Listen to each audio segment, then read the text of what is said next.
आज हम बात करने वाले हैं मॉडल पेपर सॉल्यूशन के बारे में। तो इससे पिछली वीडियो में हम जो है कि क्वेश्चन नंबर 60 तक का सॉल्यूशन कर चुके थे।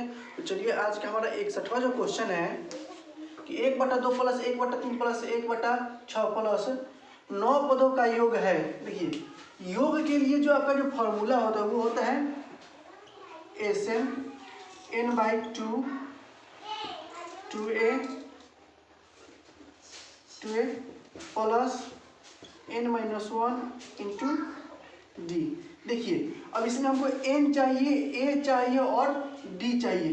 तो a हमारा कितना है, जो सबसे पहले होता है वो होता है a, यानी कि a हमारा 1/2 है। n चाहिए, n यानी 9 पद का है, यानी कि n जो है कि हमारा 9 हो जाएगा n। और हमको चाहिए d। देखिए d निकालने के लिए इसमें से इसको घटाना होगा, यानी कि 1/3 में से 1/2 घटाएंगे, देखिए 6 2 - 3 यानी कि -1/6 जो है कि हमारा वो हो जाएगा d। तो निकालते हैं अपन योग s इनमें से अपन 9/2 a के मान है 1/2 प्लस n का मान है 9, एक d का मान है -1/6। इस दो से ये तो कट जाएगा, यानी कि 9/2 1 यहाँ बच जाएगा 1 प्लस घटाएंगे तो हो जाएगा 8, यानी कि 8 गुने -1/6 काट देंगे तो फिर ये हो जाएगा 4 9/2 1 तो प्लस माइनस 4/3 यानी कि 9/2। अब देखिए एक में से हो जाएगा 3 - 4/3 यानी कि 9/2 गुने माइनस में 1/3 काट दीजिएगा तो ये 3 बार में कट जाएगा, यानी कि हमारा जो आंसर हो जाएगा वो हो जाएगा -3/2, यानी कि S9 जो हो जाएगा हमारा वो हो जाएगा -3/2, यानी कि ऑप्शन नंबर ए हमारा सही हो जाएगा। तो चलते हैं अपना नेक्स्ट क्वेश्चन की ओर। आज का हमारा अगला क्वेश्चन है cos square into 1 + tan square का जो मान निकालना है हमको। देखिए ये हम लिख सकते हैं cos स्क्वायर a गुने, देखिए 1 + tan स्क्वायर a का जो फॉर्मूला होता है वो होता है sec स्क्वायर a। अब देखिए cos स्क्वायर a, अब यहाँ पर भी डायरेक्ट हम 1 लिख सकते हैं, लेकिन आप एक काम कीजिए, इसको पलट दीजिएगा तो ये हो जाएगा 1/cos square a। cos square से cos स्क्वायर कट गया, हमारा 1 बच गया, यानी कि ऑप्शन नंबर सी हमारा आंसर हो जाएगा। तो चलते हैं नेक्स्ट क्वेश्चन की ओर। आज का हमारा अगला क्वेश्चन है यदि बिंदुओं a 6,5 और b 4,y को मिलाने वाले रेखाखंड का मध्य बिंदु x, 6 हो तो y का मान है। देखिए मध्य बिंदु का जो फॉर्मूला होता है, मध्य बिंदु का निर्देशांक,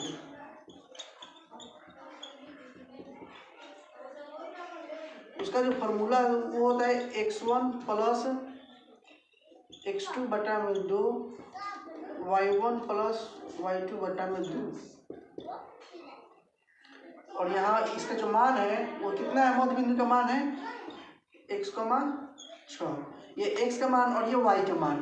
तो मान भरते हैं x, 6 x1 यानी कि 6, x2 4/2 और ये y1 5 प्लस y/2। देखिए ये हमारा x का मान है और ये y का मान है, तो y का मान ये सेकेंड वाला है तो इसके बराबर कर देंगे, तो 6 = 5 प्लस y/2, यानी कि ये कितना हो जाएगा 6 दूना 12, 5 प्लस y, यानी घटाएंगे तो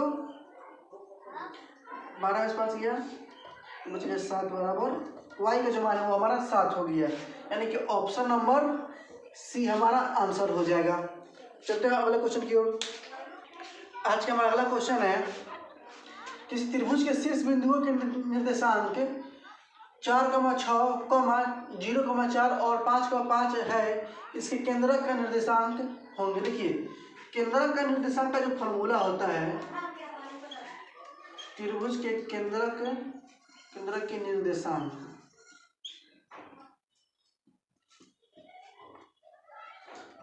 फॉर्मूला आता है x1 x2 x3 बट्टा में 3 कॉमा y1 y2 y3 बट्टा में 3। अब देखिए ये हमारा x1 y1 और ये x1 x2 और x3 है, यानी कि 4 + 0 + 5 बट्टा में 3। अब y1 y2 y3 y1 y2 y3 यानी कि 6 4 + 5 बट्टा में 3। इसको जोड़ेंगे तो हो जाएगा 9/3, काट देंगे तो 3, इसको जोड़ेंगे तो 15 बट्टा में 3, काट दीजिएगा 5 से, यानी कि 3, 5 कितना करने से 3 5 यानी कि ऑप्शन नंबर बी हमारा आंसर हो जाएगा। चलते हैं अगले क्वेश्चन की ओर। आज का हमारा अगला क्वेश्चन है, किसी घन के किनारा दोगुना हो जाने पर नए घन के कुल पृष्ठ क्षेत्रफल तथा पहले वाले घन के कुल पृष्ठ क्षेत्रफल का अनुपात है। देखिए घन का जो किनारा है वो दोगुना हो जा रहा है, यानी कि पहले रहा होगा a, फिर दोगुना यानी बाद में हो गया 2a। तो कह रहा है कि कुल पृष्ठ क्षेत्रफल का जो अनुपात निकालना है, तो आप लिखेंगे नए घन का कुल पृष्ठ क्षेत्रफल अब बट्टा में पहले वाले घन का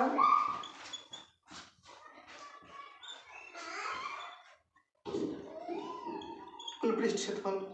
अब देखिए नया वाला जो घन है उसका जो किनारा है वो 2 गुना है, यानी कि जो हमारा फॉर्मूला आता है 6a² और 6a², हम अभी भी यही लिखेंगे। तो ये जो हमारा नया वाला जो घन है उसका जो हमारा किनारा है वो क्या है, वो 2a है, यानी कि 6 गुने 2a का होल स्क्वायर अब बट्टा में 6, और पुराना वाला का a है तो a का होल स्क्वायर, 6 से 6 काट दीजिए, यह हो जाएगा 4a² बट्टा में a² से a² कट गया, और यहाँ पर एक बार में कटाए तो 4/1 यानी कि 4:1 हमारा आंसर हो जाएगा। ऑप्शन नंबर बी हमारा आंसर हो जाएगा। चलते अपने अगले क्वेश्चन की ओर। आज हमारा अगला क्वेश्चन है, यदि किसी त्रिभुज के शीर्षों के निर्देशांक a, 0 तथा b 0, b हो तो त्रिभुज का क्षेत्रफल होगा। देखिए त्रिभुज का क्षेत्रफल का जो फॉर्मूला होता है, त्रिभुज का क्षेत्रफल का जो फॉर्मूला होता है वो फॉर्मूला होता है 1/2 x1 यहाँ होता है y2 - y3 plus x2 y3 - y1 plus x3 y1 - y2। अब यह आपका जो है कि फॉर्मूला होता है। और देखिए यह है x1, यह है x2 x3, यह है y1, यह है y2 और यह है y3। चलिए हम इसका वैल्यू पुट करते हैं।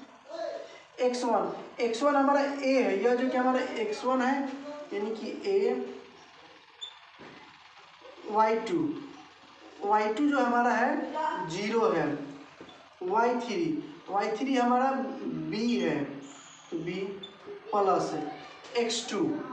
देखिए x2 जो हमारा 0 है 0, y3 b और y1 0 प्लस x3 भी हमारा कितना है 0 है तो 0, y1 0 और y2 भी 0 -2। देखिए अब a गुणे इसमें से हो जाएगा -b। अब देखिए ये 0 से किसी भी संख्या में गुणा करेंगे तो क्या हो जाएगा 0 पूरा, और यहाँ भी 0 से किसी भी संख्या में गुणा करेंगे वो भी हो जाएगा 0, यानी कि 0, यानी कि यहाँ हमारा आ जाएगा 1/2 -ab, यानी कि हमारा आंसर आएगा -1/2 ए बी। अब देखिए जानते हैं कि क्षेत्रफल जो है कि हमारा माइनस में नहीं रहता है, इसीलिए इसको हम मॉड लगाएंगे। अब मॉड लगाने के बाद माइनस हट जाएगा तो बचेगा हमारा 1/2 ए बी, यानी कि ऑप्शन नंबर बी हमारा आंसर हो जाएगा। तो चलते अपने अगले क्वेश्चन की ओर। आज का हमारा अगला क्वेश्चन है, यदि त्रिभुज ए बी सी तथा त्रिभुज डी ई एफ समरूप है तथा ए बी बराबर 1.2 सेंटीमीटर और डी ई बराबर है 1.4 सेंटीमीटर, तो त्रिभुज ए बी सी तथा डी ई एफ का क्षेत्रफलों का अनुपात निकालना है। देखिए क्षेत्रफल का अनुपात निकालने के लिए हमको क्या करना होगा, क्षेत्रफलों का अनुपात। अब देखिए क्षेत्रफल निकालने के लिए हम इसे स्क्वायर करते हैं भुजा का, यानी कि ए बी का स्क्वायर प्लस डी ई का स्क्वायर जो हो जाएगा आपका, यानी कि आप लिख सकते हैं। आप स्क्वायर जो है कि दोनों पर 1.2 और 1.4 पर स्क्वायर, इसको दशमलव हटाएंगे तो हो जाएगा 12, ये 14, यानी कि और इस दशमलव के लिए बटे गुने में 10 और इसके लिए ऊपर में 10, 10 से 10 कट गया, ये हो जाएगा 6, ये हो जाएगा 7, यानी कि 6 7 का स्क्वायर जो होगा आपका, यानी कि 36 और 49, यानी कि 36:49, यानी कि ऑप्शन नंबर सी हमारा आंसर हो जाएगा। तो चलते हैं अपने नेक्स्ट क्वेश्चन की ओर। आज का हमारा अगला क्वेश्चन है, यदि त्रिभुज ए बी सी तथा डी ई एफ समरूप है तथा ए बी सी का परिमाप 30 सेंटीमीटर, डी ई एफ का परिमाप 20 सेंटीमीटर और ए बी बराबर 12 सेंटीमीटर, तो डी ई बराबर है। देखिए यहाँ कह रहा है कि ए बी सी और डी ई एफ जो है कि समरूप है, तो समरूप में हम लोग ऐसे लिखते हैं, त्रिभुज ए बी सी का परिमाप और त्रिभुज डी ई एफ का परिमाप। अगर क्षेत्रफल रहता तो हम इधर स्क्वायर करते हैं, यानी कि ए बी बटा में डी ई। अगर यह क्षेत्रफल रहता तो हम स्क्वायर कर देते, क्षेत्रफल नहीं है तो हम स्क्वायर नहीं करेंगे। अब इसका परिमाप है 30 और इसका परिमाप है आपका 20।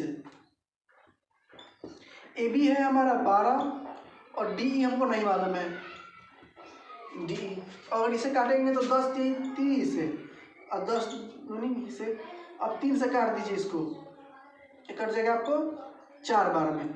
अब इसको गुना कीजिए, इसको यहाँ तो 1 बच गया, इसको गुना करेंगे तो हमारा डी ई में 1 से करेंगे तो डी ई और 2 में 4 से करेंगे तो 8, यानी कि डी ई बराबर जो है कि हमारा 8 सेंटीमीटर आ गया, यानी कि ऑप्शन नंबर बी हमारा आंसर हो जाएगा।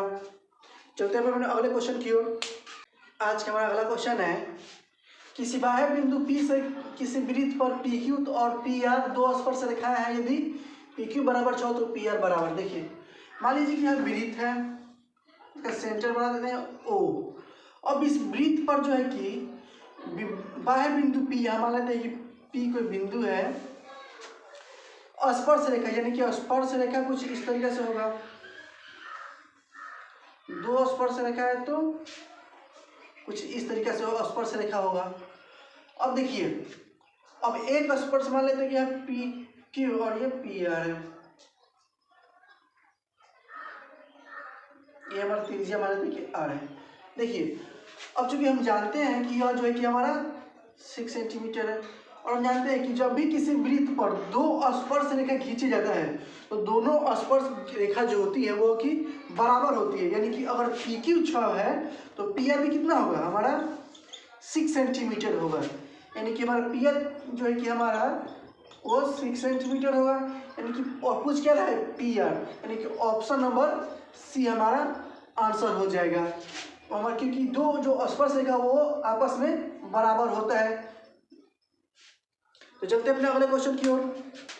आज का हमारा अगला क्वेश्चन है, यदि किसी वृत्त का व्यास 14 सेंटीमीटर हो तो वृत्त का क्षेत्रफल होगा। देखिए वृत्त का व्यास यानी कि डी जो है कि हमारा 14 सेंटीमीटर है, 14 सेंटीमीटर। और हमको निकालना है आर। सबसे पहले क्षेत्रफल निकालेंगे, सबसे पहले आर निकालेंगे। आर फॉर्मूला डी बटा यानी कि 14/2 काट देंगे 7 बार में, यानी कि 7 सेंटीमीटर हमारा आ गया त्रिज्या। अब निकालेंगे क्षेत्रफल। क्षेत्रफल का जो फॉर्मूला होता है वो होता है पाई आर स्क्वायर। तो पाई का मान 22/7 आर स्क्वायर, यानी कि आर का मान कितना है 7, यानी कि 7 गुना 7, यदि 7 से कटेंगे तो गुना कर देंगे तो 154 सेंटीमीटर स्क्वायर हमारा क्षेत्रफल होगा, यानी कि ऑप्शन नंबर सी हमारा आंसर हो जाएगा। हमारा अगला क्वेश्चन है किसी वृत्त का व्यास 14 सेंटीमीटर हो तो वृत्त की परिधि होगी।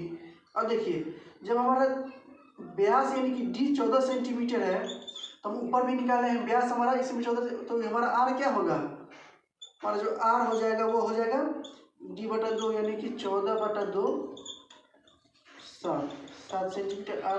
हमको निकालना है परिधि। जो परिधि का जो फॉर्मूला होता है वो फॉर्मूला होता है 2πr। ध्यान दीजिए इसमें निकालना था क्षेत्रफल, इसमें निकालना वृत्त की परिधि। तो परिधि का फॉर्मूला होता है 2πr यानी कि 2, अब पाई का मान 22/7 और आर हमारा 7 है, 7 से 7 कट गया, 22 दूनी 44 सेंटीमीटर जो कि हमारा परिधि हो जाएगी, यानी कि ऑप्शन नंबर सी हमारा आंसर हो जाएगा। चलते अपने अगले क्वेश्चन की ओर। आज का हमारा अगला क्वेश्चन है एक वृत्त के परिधि तथा व्यास का योग 29 सेंटीमीटर है। वृत्त का व्यास होगा, देखिए वृत्त के परिधि और व्यास यानी कि व्यास जो होता है वो होता है 2r व्यास, और परिधि का जो फॉर्मूला होता है वो होता है 2πr, और दोनों का जो योग है वो है 29। तो हमको निकालना क्या है, हमको निकालना है व्यास, हमको व्यास निकालना है, यानी कि हम इसको लिख सकते हैं। देखिए सबसे पहले हम इसमें से कॉमन क्या ले सकते हैं, कॉमन हम 2r ले सकते हैं, 2r यानी कि हम बच क्या जाएगा यहाँ पर 1 और 2r कॉमन है, यहाँ बच गया हमारा, सॉरी हमने 2r कॉमन ले लिया, बच गया हमारा मतलब कि पाई। अब देखिए 2r को हम क्या लिखते हैं d लिख सकते हैं, यानी कि 1 और ये हो जाएगा 22/7 29। इसका जब हम ऐड करेंगे जोड़ेंगे तो होगा 22, सॉरी इसका एलसीएम जो है कि हमारा 7 होगा, और यहाँ 7 + 22 यहाँ 22 हो जाएगा 29, d गुने 29/7 बराबर 29। देखिए 29 से 29 कट गया, ये 7 इधर बटा में चलेगा गुना, यानी कि d बराबर आ गया हमारा 7 सेंटीमीटर, d यानी व्यास है, यानी कि ऑप्शन नंबर बी हमारा आंसर हो जाएगा। चलते हैं इस तरह क्वेश्चन में 8 सेंटीमीटर त्रिज्या वाले वृत्त के अंदर से 6 सेंटीमीटर व्यास वाले वृत्त को काट के हटाने से बचे भाग का क्षेत्रफल। देखिए बचे भाग का जो क्षेत्रफल होगा,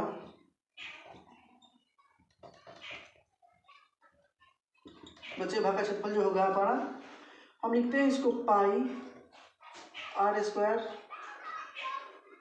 इसको ब्रैकेट में लिख देते हैं और माइनस में आर स्क्वायर। कुछ इस तरीके से हम इसका क्षेत्रफल निकालते हैं जब दो त्रिज्या रहता है तो पाई। पहला त्रिज्या हमारा कितना है 8 सेंटीमीटर त्रिज्या, यानी कि 8 का स्क्वायर माइनस है छोटा वाला कितना है, देखिए यहाँ जो है कि 6 सेंटीमीटर व्यास दिया हुआ है, जो त्रिज्या नहीं है तो हमारा व्यास जो हो जाएगा वो जो हो जाएगा इसका आधा, यानी कि 8 जो हमारा हो जाएगा वो हो जाएगा 3 सेंटीमीटर, यानी कि 3 का स्क्वायर पाई, ये हो जाएगा 64 - 9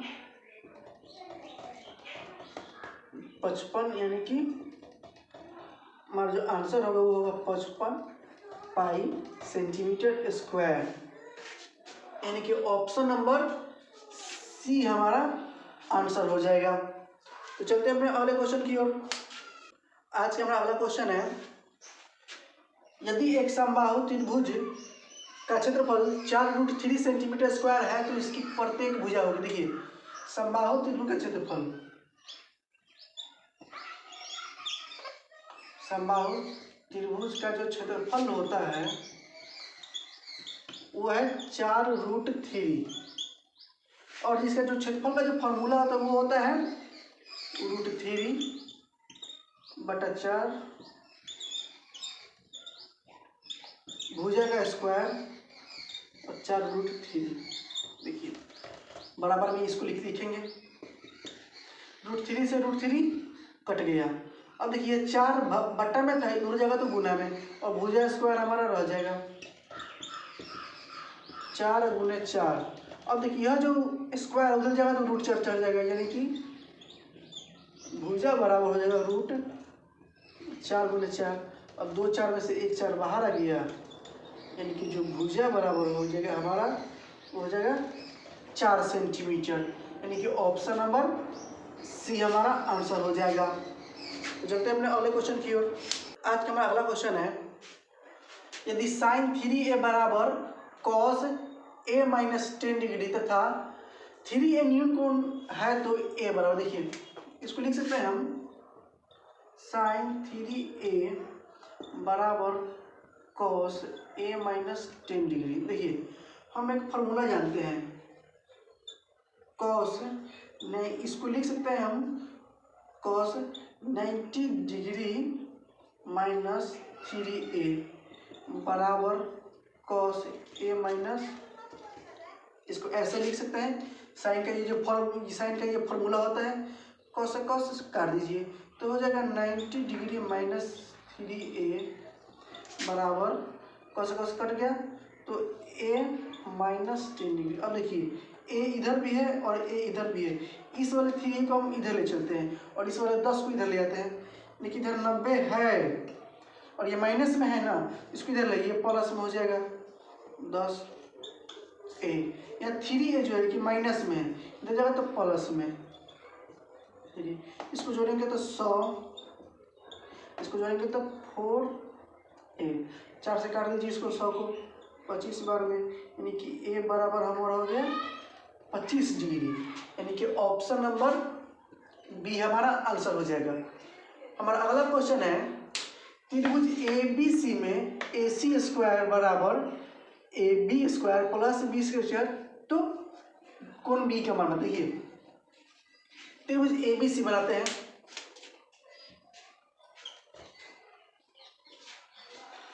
अब जानते हैं कि यह समकोण त्रिभुज के नियम में लगता है कि AB square plus BC square, यानी कि AB और BC यह होगा, यानी कि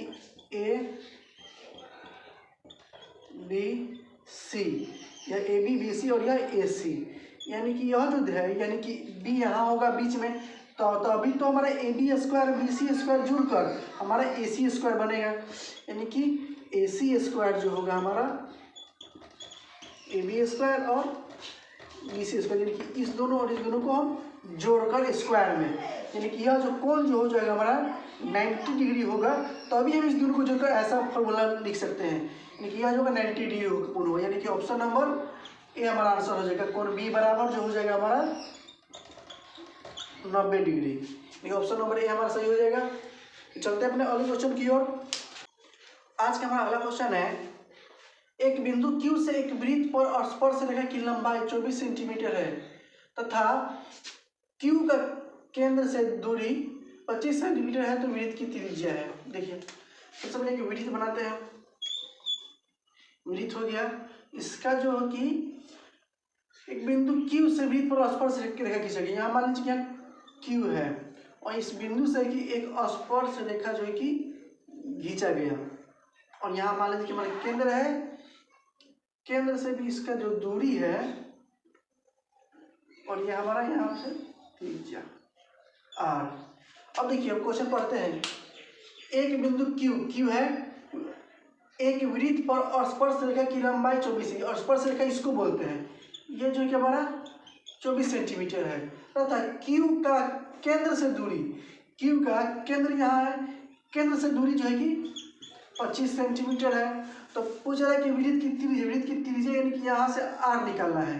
देखिए हम जानते हैं कि वृत्त की त्रिज्या भी यहाँ जो है कोण है वो 90 डिग्री का कोण बनता है, तो यानी कि हमारा जो आर बराबर हो जाएगा, आर बराबर हो जाएगा क्या, रूट अंडर 25 का स्क्वायर है माइनस 24 का स्क्वायर, हमारा हो जाएगा। अब देखिए रूट अंडर 25 का स्क्वायर होता है 625 माइनस ये हो जाएगा 576, इसको घटाएंगे तो हो जाएगा 49, इसको गुणनखंड करेंगे तो 7 गुने 7 यानी कि आर का मान जाएगी हमारा 7 सेंटीमीटर आ गया। हम ये इसलिए फॉर्मूला आर बराबर लिखे हैं क्योंकि यहाँ जो है कि 90 डिग्री का कोण बनता है यहाँ पर, यानी कि ऑप्शन आर बराबर 7 सेंटीमीटर, यानी कि ऑप्शन नंबर ए हमारा आंसर हो जाएगा। तो चलते हैं अपने अगले क्वेश्चन की ओर। आज का हमारा अगला क्वेश्चन है, एक सिक्के को उछाला जाता है तो चित्त आने की प्रयत्ता, देखिए चित्त आने की प्रयत्ता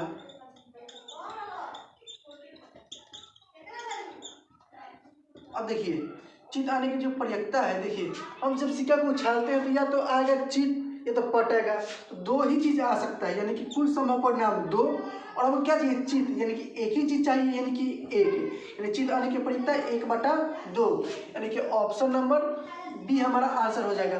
फिर कह रहा है कि किसी परीक्षा में सौम्या के पास होने की घटना 4/5 है, सौम्या के फेल होने की प्रक्रिया, देखिए जब भी कोई घटना होती है उसके होने के और नहीं होने का जो कुल योग होता है वो होता है 1। अगर कोई घटना हो रहा है और कोई घटना के नहीं होने का चांस है, यानी कि दोनों का जो योग होगा वो होगा 1, यानी कि पास होना और फेल होना दोनों का जो प्रयत्ता हुआ 1 होगा, यानी कि हम लिख सकते हैं पास प्लस फेल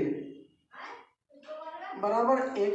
पास होने की प्रयत्ता कितना है 4/5 और निकालना है फेल होने की प्रयत्ता 1, तो लिख सकते हैं फेल होने की प्रयत्ता 1 माइनस 4/5, ये प्लस में इधर जाएगा माइनस में 4/5। अब इसको घटाएंगे तो आएगा 5 माइनस 4 यानी कि 1/5 आएगा, यानी कि इसका जो फेल होने का जो प्रयत्ता होगा वो हो जाएगा 1/5। तो चलते हैं अपने अगले क्वेश्चन की ओर। आज का हमारा अगला क्वेश्चन है 2 cos 67 डिग्री बटा sine 23 degree minus tan 40 degree बटा cos 50 डिग्री और माइनस में है cos 0 डिग्री बराबर। देखिए इसको हम सॉल्व करेंगे, 2 cos 67। अब देखिए हम इसको लिख सकते हैं साइन, देखिए 23 को हम लिख सकते हैं 90 में से अगर जो हम 67 हटाएंगे तो भी हमारा 23 ही आएगा, यानी कि इस तरह लिख सकते हैं माइनस tan 40 डिग्री। अब देखिए कॉट हम 50 को क्या लिख सकते हैं 90 माइनस 40 लिख सकते हैं 50 को, और माइनस में cos 0 डिग्री। देखिए 2 cos 67 डिग्री। अब देखिए ये साइन 90 में स्थित होता है cos थीटा, यानी कि cos ये बदल जाएगा 67 डिग्री माइनस tan 40 डिग्री, तो यह भी बन जाएगा हमारा tan 40 डिग्री बन जाएगा यह भी।